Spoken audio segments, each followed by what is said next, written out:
Jamie made.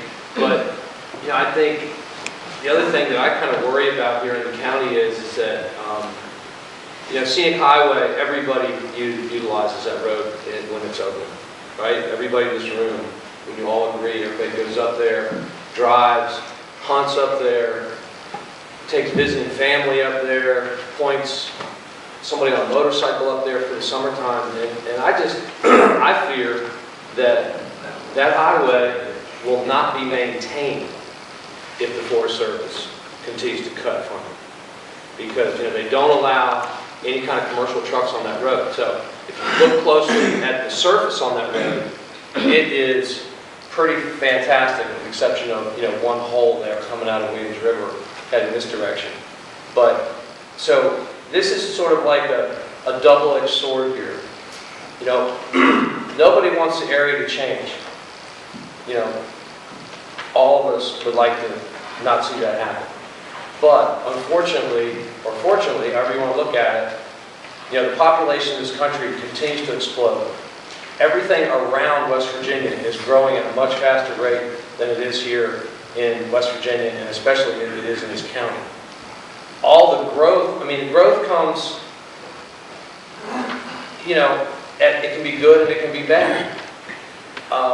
Look at all the second home development in this county from people that are from here, that went to Ohio and worked, or Baltimore and made their way and came back. They're building a home on their family property. They're bringing some friends in that they worked with their whole professional career. They're building a house on Beaver Creek. I mean, this is all tied together, you guys, as far as the economy here. You know, it's, even though we don't want to look ahead, we don't want to talk about planning, we don't want to talk about a vision for this county, we have to keep our foot in the door to be an attractive place for people to come to and retire here, come back here if they're from here. You know, the few kids or a few young people in this county that end up sticking around here, whether they're working on a family business, in the timber business, or a family farm, or a small business here. You know, if I hate to say it, if tourism didn't play a major part in the economy of this county, you know, our population would be about 6,000 or 7,000 people here.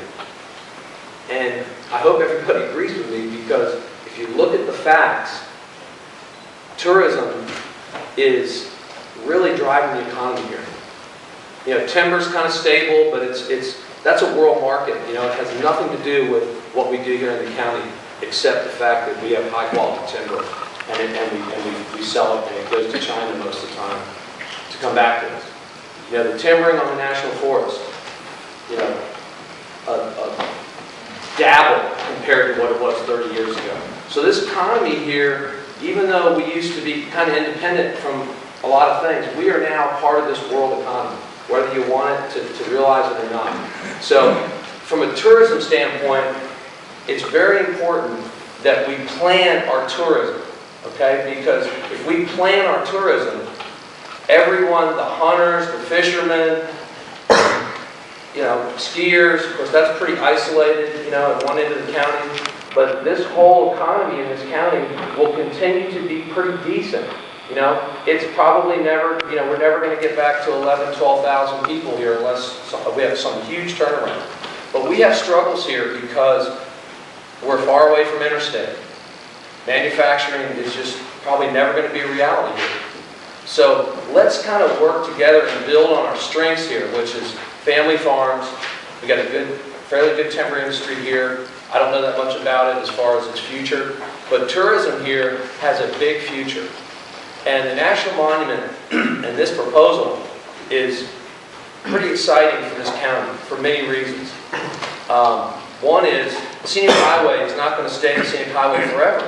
Okay? The Forest Service, that's a very rare relationship between them operating a 26-mile road and maintaining the forest.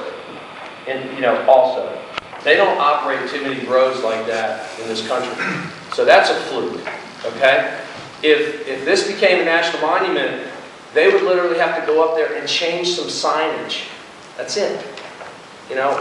So I really think and I hope that the county commission allows this process to go to where we can all be involved and get what's best for the future of this county. I mean, I hear a lot of older people talking about, you know, they don't want it to change here and stuff. Hey, whether you do it or not, the change is happening.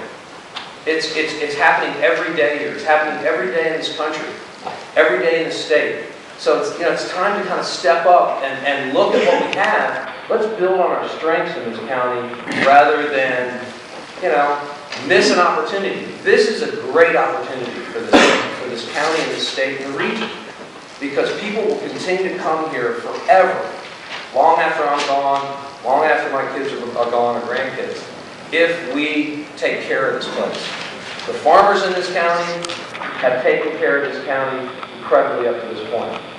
Thank God the Forest Service stepped in here in the late teens and 20s and bought up all this property here.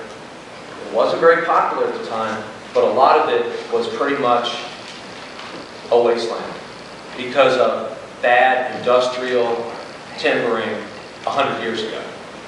And if anybody, you know, look at the history of this county, look at the history of the Forest Service. So the Forest Service has brought us up to this point. These forests look great, our farms look great, but we got to work together to move forward here.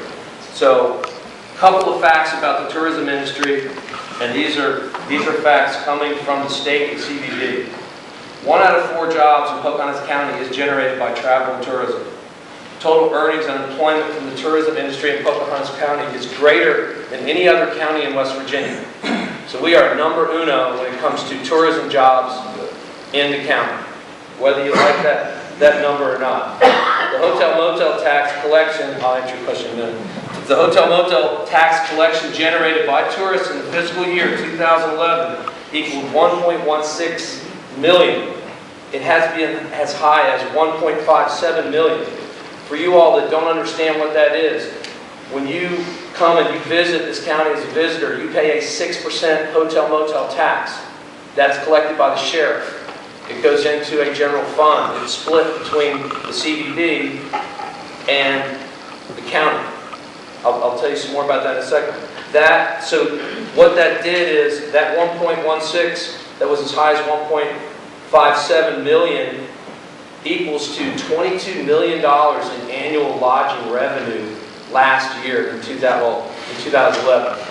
This hotel motel tax that we gather up in this county supports numerous organizations within this community. And I want you to really think about this list for a minute, okay? Pocahontas County Parks and Recreation, most of their budget comes from the hotel motel tax. Pocahontas Arts Council, same thing. Pocahontas County Landmarks Commission, that's all of our old buildings, all the work that they do. Pocahontas County Dramas, Fairs, and Festivals, they're the people that bring you Huntersville Days, Durbin Days, Dunmore Days. You know, I can go on down the list. Hillsborough events. Pocahontas County Free Libraries, some of their budget. Pocahontas County EMS, Emergency Medical Services. Pocahontas County Volunteer Fire Departments. Pocahontas County Memorial Hospital. So, whether you like tourism or not, tourism is impacting your day every day in a positive or negative way. But in this, my point is this industry is injecting a lot of money into this county. Tourism impact on Pocahontas County households relieves property owners of annual property taxes by $1,031 each for all of us. Dolan would be an expert in that. The 4th largest West Virginia county, following only counties with gaming, according to the West Virginia Division of Tourism. So what that means is, unless we want to go to casinos here and gambling, which is the only counties ahead of us in the state that relieves this dollar amount to our taxes. One last thing. According to our survey that we did here in the county, done in 2011, visitors spending that come to this county spend between $100 to $200 per day on lodging, meals, gasoline, retail, entertainment, etc., relates to an estimated $159 billion annually that gets spent in this county from tourism. That is a huge amount of money. And, you know, if we want to play our cards right as a community and a region, we want to get behind the monument.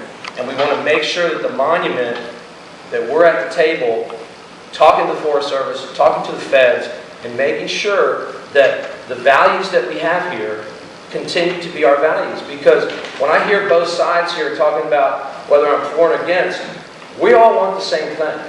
Okay? We just are speaking different languages to get to that point. So.